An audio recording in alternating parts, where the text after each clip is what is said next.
Morning, everybody. It is Saturday, April 18th at 1:08 p.m. Eastern Time. My name is Brian, and we are back in the center of the aisle with some breaking news for Iran.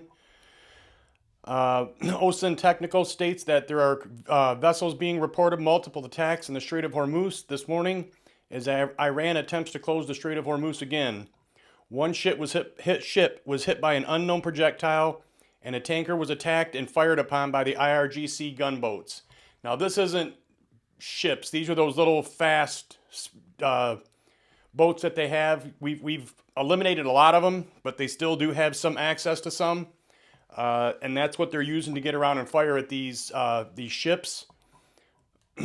This is all happening as of this morning, or today's Saturday, the 18th. It says by Iranian force, 2 Indian flagged ships carrying Iraqi oil were struck by Iranian Navy in the Straits of Hormuz. You can see here, I'll put it up so everybody can see, hopefully, this thing. I mean, that's a massive, massive explosion. There is no audio on this. It is turned up, so it's just a video of it being struck. So, wow. That's crazy. That's not good. That is not good at all. Sanctioned tankers defy pressure and pass through the Strait of Hormuz. This was 8 hours ago, while several others are forced to turn back and amid tightening control over the vital route, which is Iran saying that they got to go back through their waters again. The IRGC.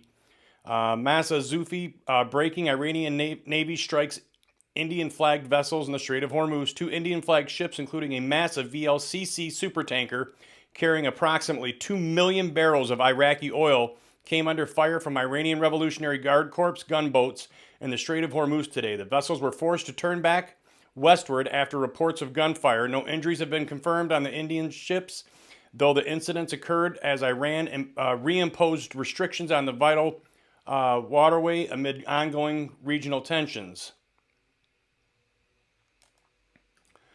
And War Monitor again reporting the same thing. Iranian small gunboats are approaching tankers around the Strait of Hormuz, shooting at them. That I don't understand this. You have 2 different factions or 3 different factions here in Iran now. You got the political group, the parliament. They're the ones, I believe, that are making all these deals with President Trump in the back. Maybe they're not. Maybe he's trolling us. I did put out a video here shortly for that.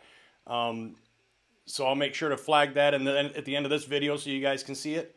But then you have the IRGC, the serious hardliners, that come up under the control of the main IRGC, where those leaderships were unalived already. They've taken out so many levels of leadership. These are all new, and I don't know if they don't know how much they've lost already because they were out fighting the war. Maybe they weren't told. Maybe they couldn't be told because the people who knew about it were unalived already. So you have so many different factions doing so many different things. One person agrees to something, the other person doesn't like it. They haven't talked about it. Now they got people out there firing at tankers, closing the straits again. So it's quite the mess that's come unlocked. And Shin is reporting that there's fighter jet activity over Tehran. Now, the other day I put a video out also showing that there was some Phantoms and I want to say a MiG that was flying around when Pakistan come over, and I thought that it could potentially have been Pakistani escorting their political leaders over to talk to Iran about going back to the table, to have talks again with the U.S. But I guess it was confirmed that those were Iranian jets, and I don't know if that's what's flying overhead. I haven't seen any video on it yet, and there's very limited reports on it still.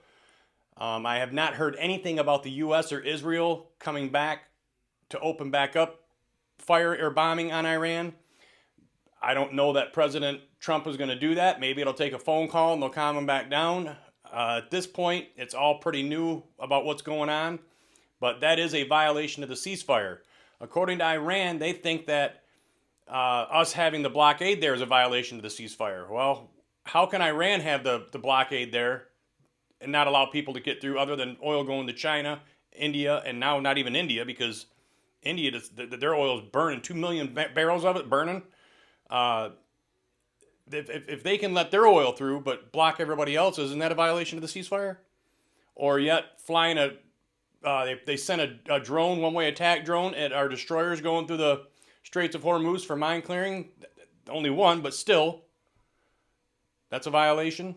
So it seems like Iran believes everything they do is okay, but nobody else can do it. Only them.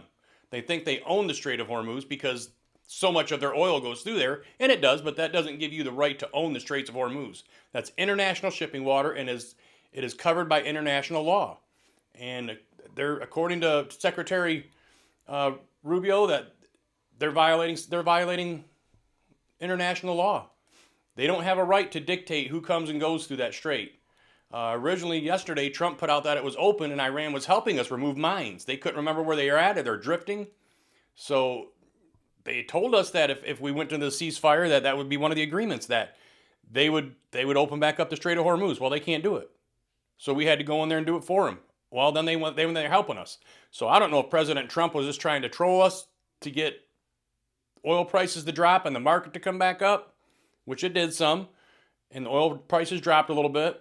But here we are back again, and we may end up going back to bombings. I don't know why we wouldn't. I mean, I think Iran is, it wasn't long after the ceasefire, they were still sending out missiles and drones and everything else. So here we are again, stuck back as of April 18th, Saturday, 1:14 p.m. Eastern Time. Iran is striking ships in the Straits of Hormuz. One of them was hit by some projectile. I'm guessing it was probably a one-way drone. The other ones were fired upon by Irani gunships, them little small speedboats. We got quite a bit of them, but I think I read that they may have about 200 of them left. They had a lot of them. We did bomb a bunch of them, but they still have some left. They've been unburying missiles, and I'm pretty sure that I said I do not trust this. You give them this much time, and they're going to get ready right back to blowing things up. You cannot trust Iran. What they tell you is not what they're going to do. It's just the opposite most of the time. So we are and was still flying supplies all the way over to the UK to our, bringing more munitions, I believe it is, and everything that our military needs over there to continue this campaign. We used it as a reloading time. Iran's doing the same thing. They're digging out all their missiles that we blew up. So hopefully we're not able to get many of them. I do know that they do have cruise missiles that fly low and tight to the water that can get to our ships, but I just don't see that. I don't see them getting them through. They would have done it already. Instead of trying to, 101 times was reported, I think, by Bradley Cooper, General Bradley Cooper, I think it is, that 101 missiles, and President Trump said the same thing, but all 101 times they tried to attack us. It may have not been missiles, but they tried to fire on our warships 101 times, and we got rid of all of them. None of them made it through. We took care of every last one of them. There's a reason you don't mess with Arleigh Burke-class destroyers, and there's a reason you don't mess with our carriers, because they are the best in the world, and our military is the best in the world. The United States of America is the number one world power for one reason and one reason only. It's because we do not let people run over us. We invest in our military just as the countries are supposed to in NATO. So, but they don't, and they think that we're going to be there to help them, and we're not going to be anymore.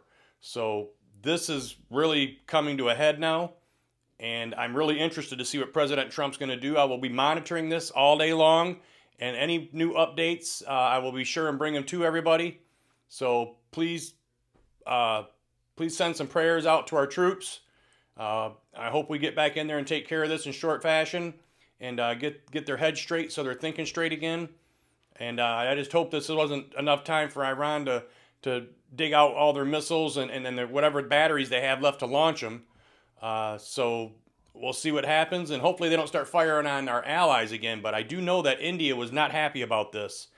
India said that they were going to call to get their ambassador back from Iran, and that they need to call and tell them that they're not going to tolerate this, that they need that oil. They can't get oil from anybody else, they say.